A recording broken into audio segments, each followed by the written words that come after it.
Hello everyone. आज के मेरे व्याख्यान का विषय है बीमा एजेंटों के पारिश्रमिक संबंधी प्रावधान, provisions relating to remuneration of insurance agent.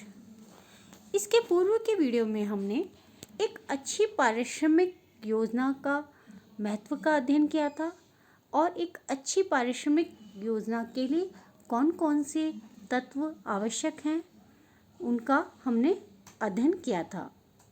आज हम बीमा एजेंट के पारिश्रमिक के संबंध में क्या क्या प्रावधान किए गए हैं उनका हम अध्ययन करेंगे। Provision relating to remuneration of insurance agent.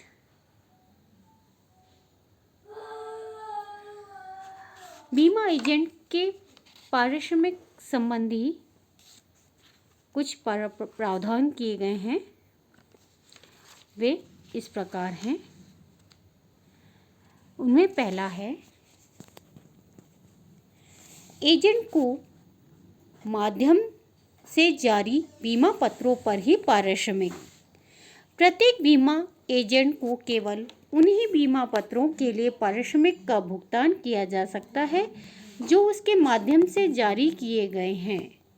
किसी एक एजेंट के माध्यम से जारी किए गए बीमा पत्र पर किसी अन्य एजेंट को पारिश्रमिक का किसी भी रूप में भुगतान नहीं किया जा सकता है। सेकंड आता है कालातीत बीमा पत्रों के पुनर्चलन का पारिश्रमिक। कभी कभी कोई बीमा पत्र कालातीत हो जाता है और उसका पुनर्चलन करवाया जाता है। पुनर्चलन से आशय है रिवाइवल।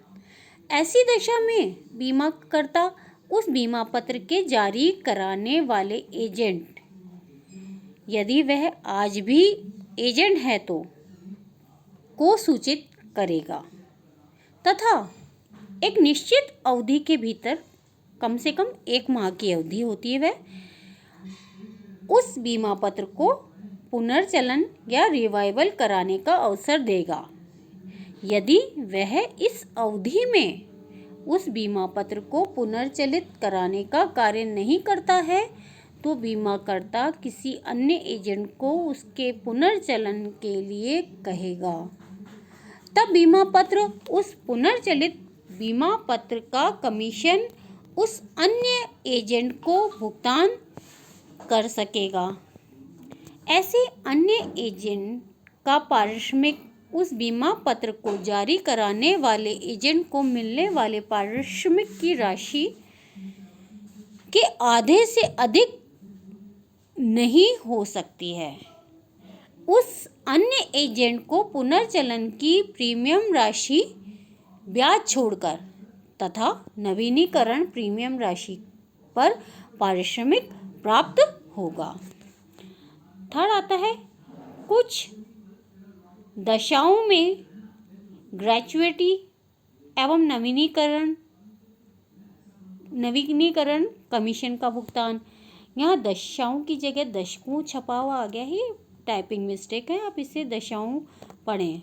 कुछ दशाओं में ग्रेच्युइटी एवं नवीनीकरण कमीशन का भुगतान यदि किसी एजेंट को 27 जनवरी 1937 के पूर्व के किसी अनुबंध के अधीन ग्रेच्युइटी या नवीनीकरण कमीशन के भुगतान प्राप्ति का अधिकार है तो उस एजेंट की मृत्यु के बाद उसके माध्यम से उक्त तिथि तक हुए बीमा व्यवसाय पर ग्रेच्युइटी या नवीनीकरण कमीशन उसके प्रतिनिधियों को प्राप्त करने का अधिकार होगा। फोर्थ पॉइंट है, जीवन बीमा पत्र पर पारिश्रमिक की अधिकतम सीमा। 31 दिसंबर 1950 के बाद अर्थात वर्तमान में कोई भी बीमाकर्ता किसी भी एजेंट को निर्धारित सीमाओं में ही जीवन बीमा व्यवसाय पर कमीशन का भुगतान कर सकेगा या भुगतान करने का अनुबंध कर सकेगा। इतना ही नहीं, एजेंट पर भी ऐसा ही प्रतिबंध लगाया गया है।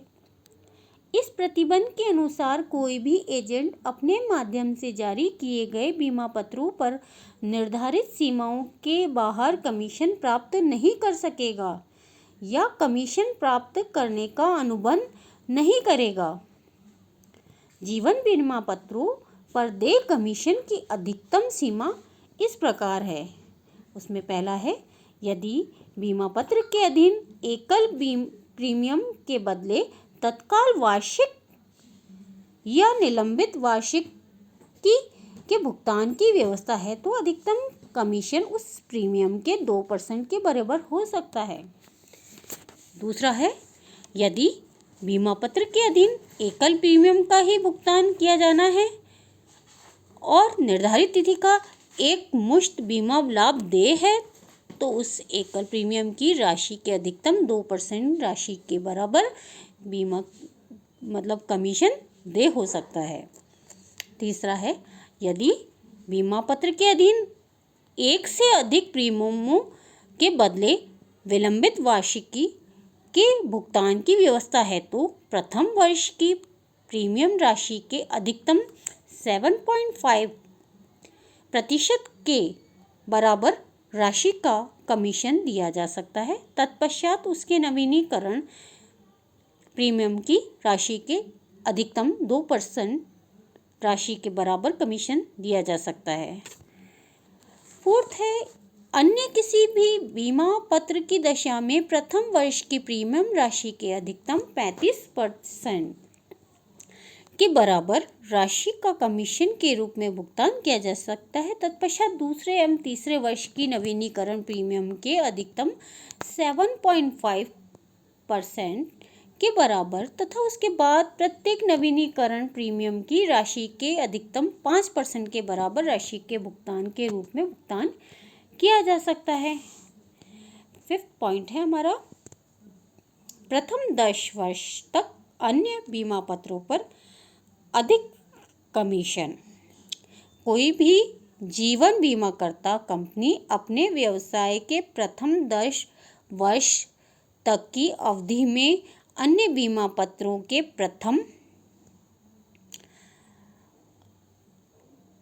प्रथम वर्ष की प्रीमियम के अधिकतम 40% के बराबर राशि का कमीशन के रूप में भुगतान किया जा सकता है और एजेंट उसे प्राप्त कर सकता है। 6 पॉइंट है, जीवन बीमा निगम द्वारा अन्य बीमा पत्रों पर देय कमीशन।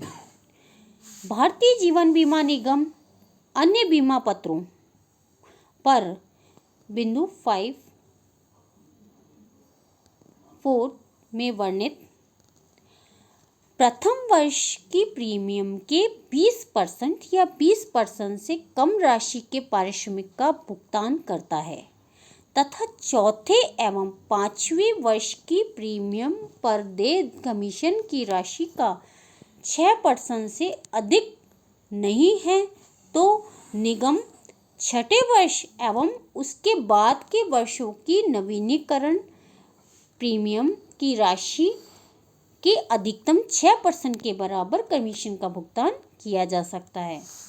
7 पॉइंट है, विशिष्ट एजेंट स्पेशल एजेंट के पारिश्रमिक की सीमा।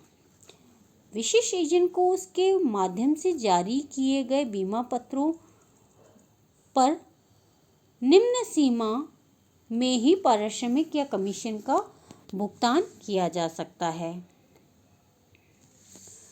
यदि बीमा पत्र के अधीन एकल प्रीमियम के बदले तत्काल वार्षिकी या विलंबित वार्षिकी के भुगतान की व्यवस्था हो तो उसकी प्रीमियम के अधिकतम 1% के बराबर कमीशन का भुगतान किया जा सकता है। यदि बीमा पत्र के अधीन एकल प्रीमियम के बदले निर्धारित तिथि को एक मुश्त बीमा लाभ देय होते हैं तो उसकी प्रीमियम के अधिकतम 1% के बराबर कमीशन का भुगतान किया जा सकता है। थर्ड, यदि बीमा पत्र के अधीन एक से अधिक प्रीमियमों के बदले विलंबित वार्षिकी के भुगतान की व्यवस्था है तो प्रथम वर्ष की प्रीमियम की राशि के अधिकतम 2% के बराबर राशि का कमीशन के रूप में भुगतान किया जा सकता है। फोर्थ है, अन्य किसी भी बीमा पत्र की दशा में बीमा पत्र की प्रथम वर्ष की प्रीमियम की राशि का अधिकतम 15% राशि का कमीशन के रूप में भुगतान किया जा सकता है। 8 पॉइंट आता है, प्रथम 10 वर्ष तक विशिष्ट एजेंट को अन्य बीमा पत्रों पर अधिक पारिश्रमिक। कोई भी जीवन बीमा करता अपने व्यवसाय के प्रथम 10 वर्षों तक की अवधि में अन्य बीमा पत्रों की प्रथम वर्ष की प्रीमियम की राशि के अधिकतम 17.5% तक की राशि विशिष्ट एजेंट को कमीशन के रूप में भुगतान कर सकता है। 9 पॉइंट है, सामान्य बीमा व्यवसाय पर एजेंट को पारिश्रमिक। कोई भी सामान्य बीमा व्यवसाय का बीमा करता अपने किसी एजेंट को उसके माध्यम से जारी किए गए बीमा पत्रों की प्रीमियम की राशि के अधिकतम 15% राशि के बराबर कमीशन का भुगतान कर सकता है तथा एजेंट उसे प्राप्त कर सकता है। 10th आता है पॉइंट, सामान्य बीमा व्यवसाय पर प्रमुख एजेंट को पारिश्रमिक। कोई भी सामान्य बीमा व्यवसाय का बीमा करता अपने किसी भी प्रमुख एजेंट प्रिंसिपल एजेंट को उसके माध्यम से जारी किए गए बीमा पत्रों पर अधिकतम निम्न अनुसार कमीशन पारिश्रमिक का भुगतान कर सकता है। उसमें है पहला, अग्नि एवं समुद्री बीमा पत्रों पर उनकी प्रीमियम का अधिकतम 20% तक, और सेकंड, विविध बीमा पत्रों पर उनकी प्रीमियम का अधिकतम 15% तक।